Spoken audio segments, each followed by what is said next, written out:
Hey, if you listen to this podcast, I think you will also love my newsletter, Elevator Gazette. I talk a lot about elevating your professional and your personal lives. Make sure to subscribe to my newsletter. Go to anushakhannan.com/email list, and I'm sure you will love it. Join everyone who is like-minded. And now let's get into the episode. Hey, before we dive into this week's episode, if you've been enjoying the show, I'd love your support. Take just 10 seconds to rate and review us on your favorite podcast platform. Your feedback helps others discover the wisdom and inspiration that I share on the Pivot to Balance podcast. Let's build a community of balance seekers together. Thanks for tuning in, and don't forget to share the love. Now let's dive into the episode.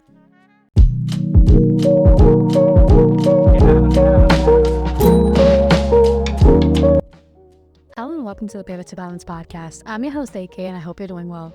In a world that pulls us in a million different directions and with a billion distractions, finding balance can feel like an ambiguous quest.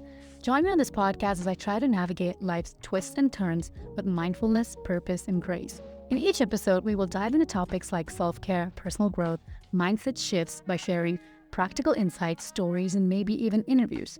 Get ready to pivot, to recalibrate, and find your balance. Follow the Pivot to Balance podcast, and I will see you on the other side. Hello, everybody. Welcome back. In today's episode, we are going to talk about a topic that I think a lot of us can relate to, which is moving on and coping with change, especially if you're in your 20s. I think it's the worst. It's the worst, right?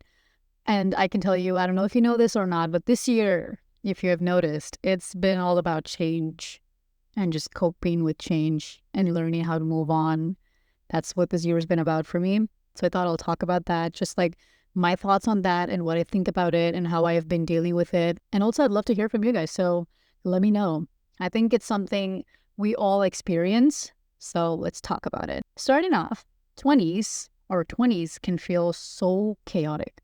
Let's be real, right? It's so chaotic. It's so confusing. It's got a good points too. It's really exciting too sometimes. But it's this weird in-between phase where we're constantly shifting new jobs, new cities, new friendships, and sometimes even new versions of ourselves. It's exciting, but it's also really overwhelming. But I feel like the only constant is change. It feels like we're losing a bit of ourselves along the way, or worse, that we're not in control of it. It feels like that, right? Today we're going to talk about how to actually cope with these transitions. How do we let go? How do we adapt and drift with the changes without feeling lost? And most importantly, how do we ground, or how do we stay grounded in who we are, even when everything around us is shifting? So first, let's talk about change itself, like change themselves. For most of us in our 20s, this 10 years, this decade is a roller coaster of transitions. You might move away from home for the first time, you might graduate, start a new job, or maybe even quit one. Relationships and friendships evolve. People come and go, and that can be hard. Sometimes you're the one initiating change, and other times change happens to you, whether you're ready or not. But the one thing is, change doesn't come with a warning always. Sometimes it hits you when you least expect it, and suddenly you're in a new phase of life. In those moments, it's easy to feel like you're just drifting aimlessly, like you're losing control of your path. But I've come to realize that drifting is actually a good thing. And it sounds counterintuitive, but drifting with change doesn't mean you're lost. It just means you're adjusting. It means you're learning to let go. To let go of the idea that everything needs to be perfect or planned out. Trust me. Coming from someone who loves to plan every single minute of her day out, I've learned that letting go doesn't necessarily mean giving up or that you don't care. It just means you're resisting the resistance that you have towards change. And I've learned that that's pretty powerful. I want you to focus on that for a little bit, because I think it's one of the hardest lessons to learn in your 20s.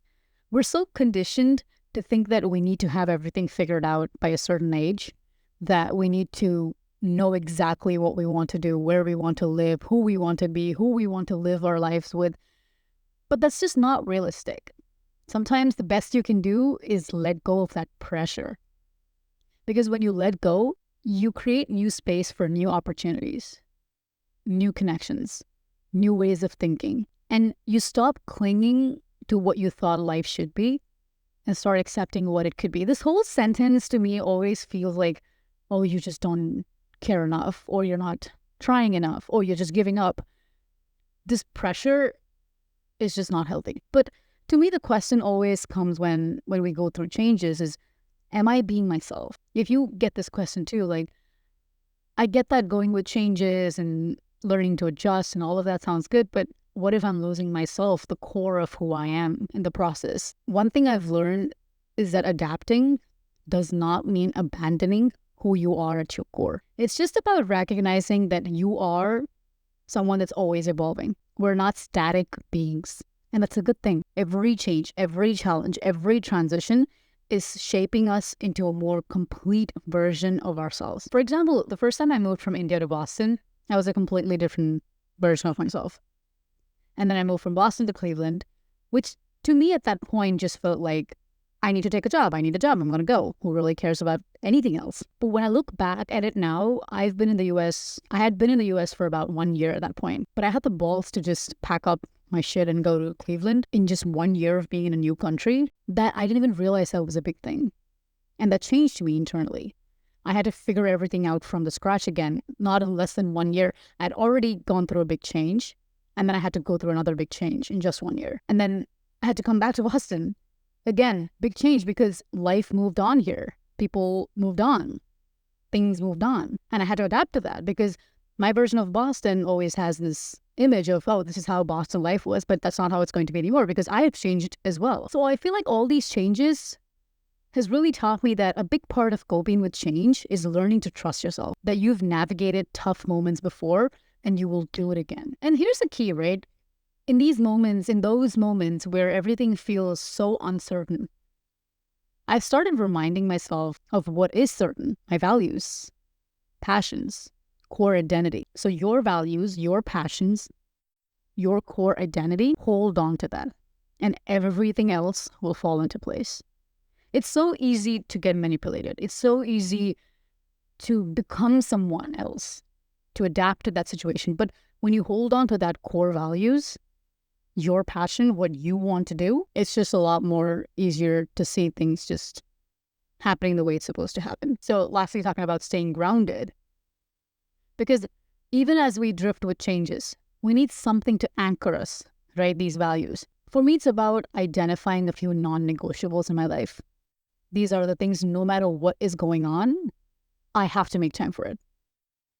And it can be really different. And I will say this with complete transparency. Before, it used to be my routines for me. But now it's not. For me, now, no matter what, I go for a walk. No matter what happens, I go for a walk. I don't care what time of day it is. If it's midnight, I am still going for a walk. Of course, I'll be safe, but I still have to go for a walk. I'll walk all the time. That's become one of my non-negotiables. I will drink water. These things seem so little, but you need to have something that anchors you to something that makes you feel like you're yourself. The point is to have something that reminds you of who you are at your core. If you look at my podcasting on the other podcast, The Marketing Woman, there's something that just makes me want to do it. And I do it. So you need to find out something that keeps you steady even when everything else is in flux. Because these are your constants and they'll help you maintain balance no matter how much life shifts around you. If you haven't watched my last YouTube video, I would highly recommend go watch it because I talked about how my biggest goal for the next couple of months is learning to be consistent. Because I do love falling out of routine because it makes me want to do my routine even more. And I think that's just us as humans to fall out and then come back to place. Like, it's just who we are. And that's just how nature works too. So I'm not going to take too much of your time. I just want to leave you with this thought that change is inevitable. But how we cope with it, that's entirely up to us. It's okay to feel overwhelmed, confused, even scared. But don't forget that change, it's an opportunity to grow, to learn, and to become more of who you are meant to be. And in your 20s, it's easy to feel like we should have it all figured out, but the real lesson is that we're not supposed to. Maybe the point is to just let go of that expectation and allow ourselves to evolve naturally with the changes around us. So if you're going through a huge change right now, whether it's a job, moving to a new place, or just feeling like you're in a season of uncertainty, just know you've got this. Trust the process, trust yourself, and remember that no matter where life takes you, you're still at your core. So yeah, go grab a cup of lemon water. I haven't had lemon water in a week, so I need to go grab a cup of lemon water as well. And I will see you in the next episode. Peace.